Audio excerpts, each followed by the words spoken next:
Quando si parla di motori compatti, efficienti e capaci di mettere in movimento un intero paese, c'è un marchio che più di tutti ha scritto pagine indelebili nella storia dell'automobile, e quel marchio è la Fiat.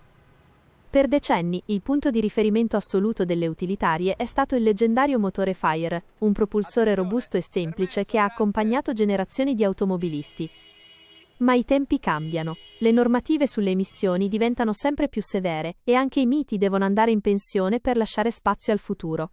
Nasce così, per raccogliere questa eredità pesantissima, la nuova famiglia di motori 1000 a 3 cilindri della Fiat.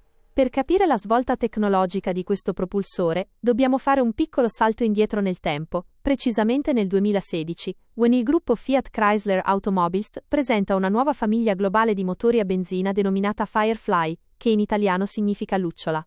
L'obiettivo degli ingegneri era chiaro, ovvero creare una struttura modulare, dove ogni cilindro avesse una cilindrata esatta di 333 cm3.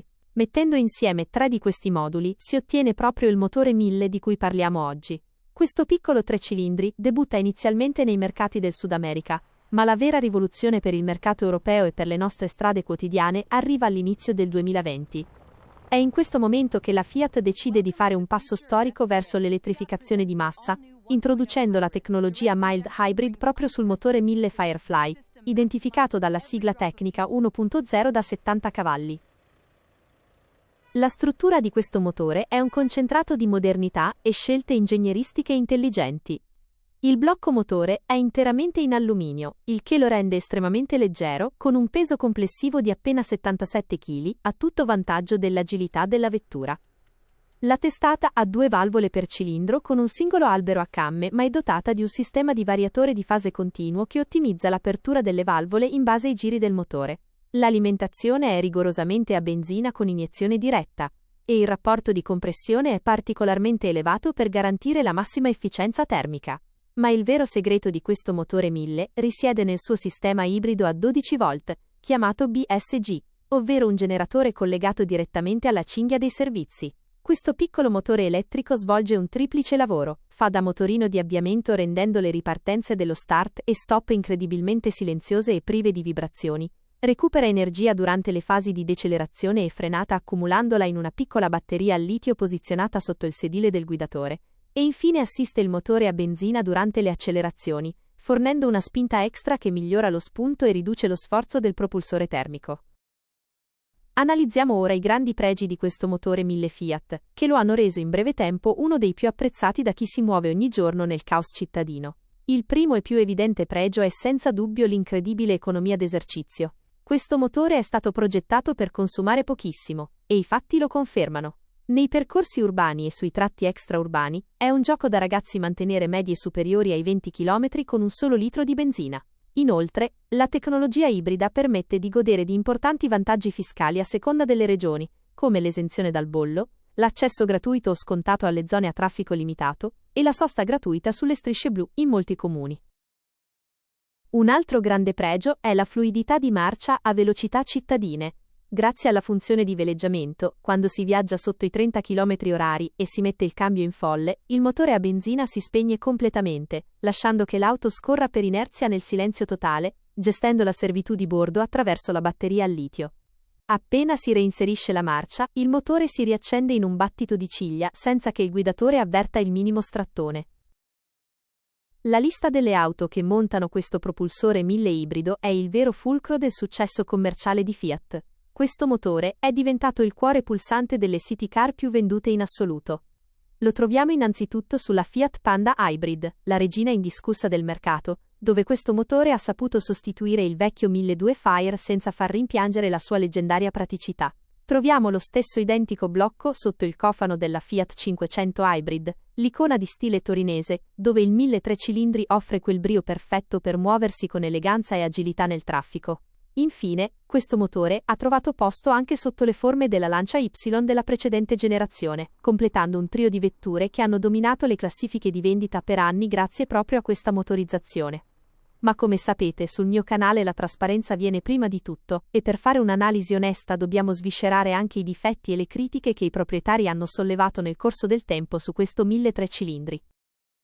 Il difetto principale, avvertito soprattutto da chi era abituato alla rotondità del vecchio motore Fire a 4 cilindri, è la pigrizia nei tratti autostradali o sulle salite impegnative a pieno carico.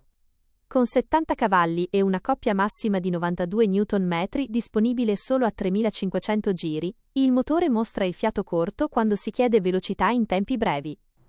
Per effettuare un sorpasso in autostrada o per affrontare una salita in montagna, bisogna usare molto il cambio, scalando 1 o 2 marce e facendo salire di giri il motore, il che si traduce in una rumorosità piuttosto evidente all'interno dell'abitacolo.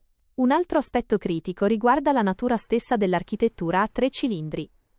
Nonostante gli enormi sforzi fatti sulla progettazione dei supporti del motore, a regime minimo di rotazione o durante le riprese dai bassi giri con le marce alte, si avverte una leggera ruvidezza e qualche vibrazione di troppo sul volante e sulla pedaliera, una caratteristica fisica tipica di questa configurazione meccanica.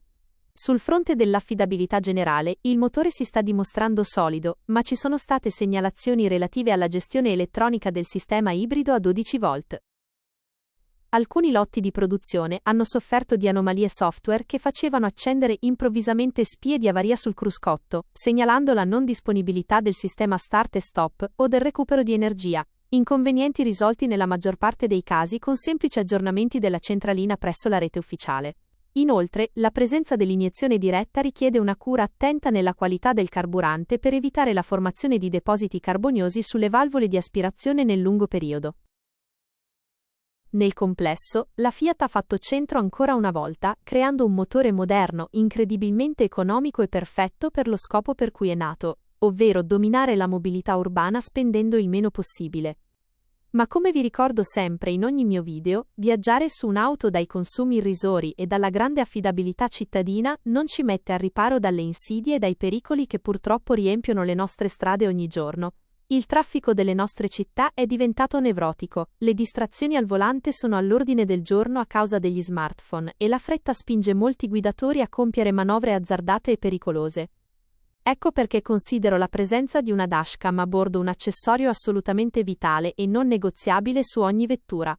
Installare una piccola telecamera sul parabrezza è l'unico modo reale per tutelare la tua patente, i tuoi risparmi e la tua serenità d'animo. Provate a pensare a una situazione classica, ovvero siete fermi al semaforo, l'auto davanti a voi inserisce per errore la retromarcia, vi urta il paraurti e poi il conducente scende sostenendo con arroganza che siete stati voi a tamponarlo. Senza testimoni pronti a perdere ore in tribunale per voi, le assicurazioni applicheranno automaticamente il concorso di colpa, facendovi pagare i danni di tasca vostra e aumentando la vostra classe di merito del premio assicurativo. Con una dashcam attiva a bordo, tutta questa frustrazione svanisce all'istante. La telecamera registra ogni singolo istante in alta definizione, imprimendo sul video la data, l'ora e l'esatta dinamica visiva dei fatti. Davanti a un filmato chiaro e incontestabile non ci sono scuse, non ci sono bugie che tengano, l'assicurazione è costretta a liquidare il danno a vostro favore in tempi rapidissimi, evitandovi mesi di mal di testa e costose controversie legali. Diventa a tutti gli effetti il vostro avvocato difensore silenzioso, sempre sveglio e sempre vigile. Se volete fare questo passo fondamentale per la vostra sicurezza stradale e proteggere il valore della vostra auto, vi ho lasciato il link per acquistare la migliore dashcam per rapporto qualità-prezzo, lo trovi come sempre fissato giù in evidenza nel primo commento. Se anche oggi vi ho portato informazioni utili e vi è piaciuto questo viaggio approfondito nella storia e nei segreti del motore 1000 ibrido della Fiat, lasciatemi un bel like per sostenere il canale. Iscrivetevi subito per non perderti i proximos video tecnici e attivate la campanella delle notifiche per restare sempre aggiornati. Noi come sempre ci vediamo alla prossima, sempre sulla strada, sempre protetti e con i motori al massimo.